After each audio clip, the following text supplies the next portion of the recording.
Hello, I'm Chris Williams from Read Comics They're Bad For You, the name of my YouTube channel. Or if you're watching this on BitChute or Library, the name of my channels on those two websites is Comic Freak. We're going to be talking about the rising of the Shield Hero. We're going to be looking at a few articles. We're only going to be looking at the name of this article because it puts you in mind of why SJWs particularly hate this anime. You ever just inkle so hard you justify slavery on the rising of the Shield Hero? Here we have a character called Refitalia, the half-animal, half-human slave girl, who is particularly one of the most important characters on the rising of the Shield Hero, because it pretty much explains why SJWs hate this anime. Demon Slayer takes home top prize at Crunchyroll's Anime Awards. You see, Refitalia, one of the characters from Demon Slayer, won the Best Girl Award. Refitalia, the rising of the Shield Hero, Best Girl, right there. They hate it because SJW see the rising of the Shield Hero as against their ideology, because it's an anime all about a woman accusing a man of raping her, and guess what? She was lying. And they can't pardon that fact, so they attack this anime over that little bit of truth. Because sometimes women are terrible liars who destroy men's lives.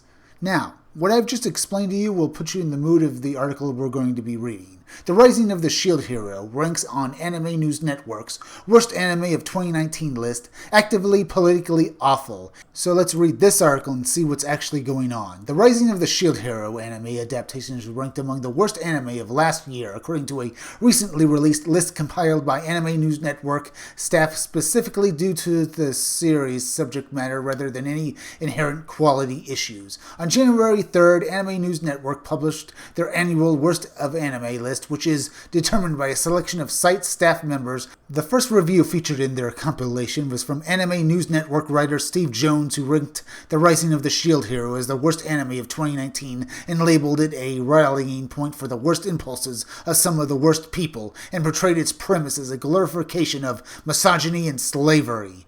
Oh my god, now you see what I meant when I told you all of this hate this anime is getting. This guy is an ideologue who believes his own thoughts and, well, beliefs are more important than the truth. And the truth is that The Rising of the Shield Hero is a good story about a man who's accused by an evil woman of raping her, even though he was trying to basically be a hero himself. So let's see what that guy at Anime News Network has to actually say about this anime. If I'm calling an anime the worst of the year, it's not sufficient that it merely be a bad show. It needs to be something actively politically awful. It needs to be a rallying point for the worst impulses, some of the worst people. Admittedly, these are factors that are often outside of the control of creators, and there are countless examples of generally good and kind media being subsumed into a pile of internet swamp scum. The Rising of the Shield Hero, however, is not one of these shows where the premise predicated on a glorification of misogyny and slavery earns all the air directed towards it.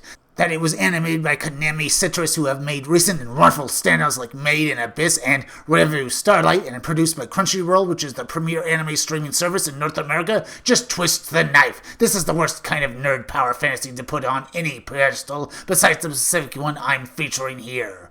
And you can see why this guy is an idiot. Because this anime tells a very real truth that people do lie. As is apparent from reading Jones's review, his consideration of the series as one of the worst of 2019 is less based on criticisms of the show's production and more based on his personal feelings towards the appropriateness of the subject matter, and humor as viewed through the lens of social justice theory. And that is the truth. Through his social justice theory, this Jones guy has no idea how the world really works. Jones's review stands out even amongst his fellow Anime News Network reporters, whose criticisms were related to various issues ranging from art styles to poor writing. On the same list, fellow Anime News Network writer Rebecca Silverman notes that magical girl Spec Ops Asuka got worse when it began to use sexualized torture as titillation, but also recognizes that schlocky sexualized violence may have a place in the entertainment landscape instead of docking the series or having sexual content in general. You can see Rebecca Silverman gave a more nuanced and level review, being more fair to what she was reviewing, unlike Jones's review, who just basically exploded all over The Rising of the Shield Hero because it goes against his personal politics. Because he believes that you should believe all women, no matter how much it looks like they are truthfully liars. But Rebecca Silverman, I have to admit, does sound like she's giving a fair review of Spec Ops. I meant Magical Girl Spec Ops, so let's see what she has to say about it.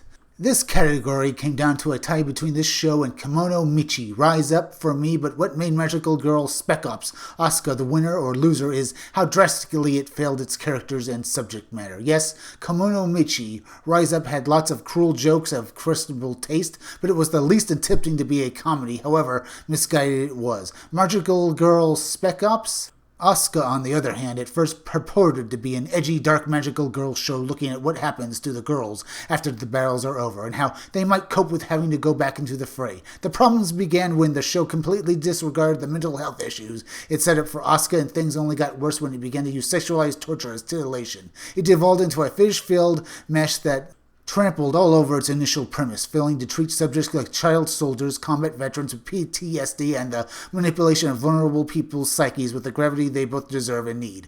Schlocky sexualized violence may have a place in the entertainment landscape, but this most certainly is not it. And you can see here, it does sound not that much better than Jones's review, but she brings up some interesting points, unlike Jones's review, where he basically says that the fact that the rising of the shield hero is all about a man who basically manipulates women and basically also enslaves them, even though that's nothing to do with the anime at all. He basically helps Raphtalia, who is a slave girl, find her freedom, but Jones portrays the man as a jerk, even when the anime does not. Despite Jones's declaration that the rising of the shield hero earns all the air directed towards it, there may be a little to be found among general audiences. The series placed 11th in Anime News Network's own open poll, which asked readers to select their top 5 anime series of the year. And that must burn Jones a lot, and I hope it really hurt him, because this anime is good. I might not have seen it yet, but I've heard people's reviews of it, and they like it.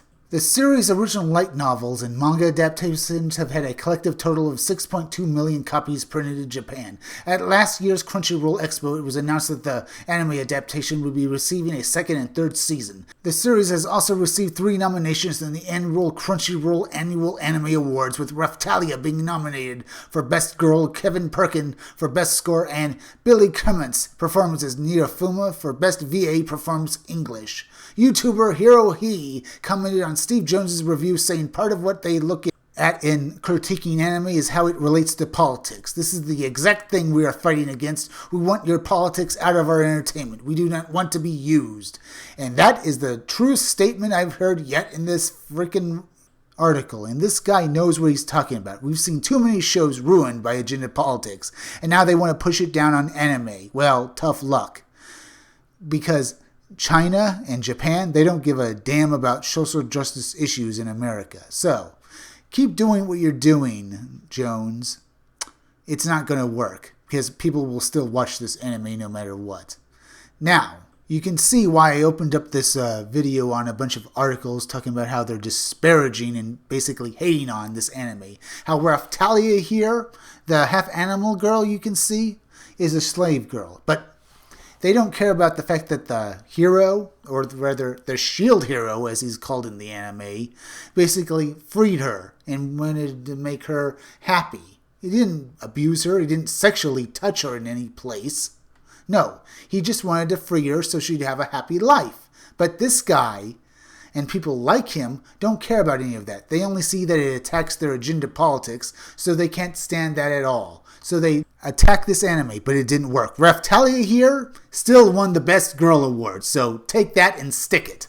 If you like this video, subscribe. Make sure you're still subscribed, because YouTube is going around unsubscribing people, so make sure you're still subscribed. If you're watching my videos but you're not subscribed, please subscribe to my YouTube channel. Read comics, they're bad for you. Then go over to Library and BitChute and subscribe to my channels on those 2 websites. They're both called Comic Freak. Hit that bell for notifications, hit that like button, and leave some comments down below. And if you could you also please share this video, share it on Twitter, share it on Reddit, and share it on Facebook. Share it anywhere you think it'll do the most good, because YouTube is not going around promoting their own YouTube creators anymore. So please share this video. Now listen closely, it's plug-in time again. Keep checking back in all my future videos for more information on my own upcoming independent comic book scumdogs.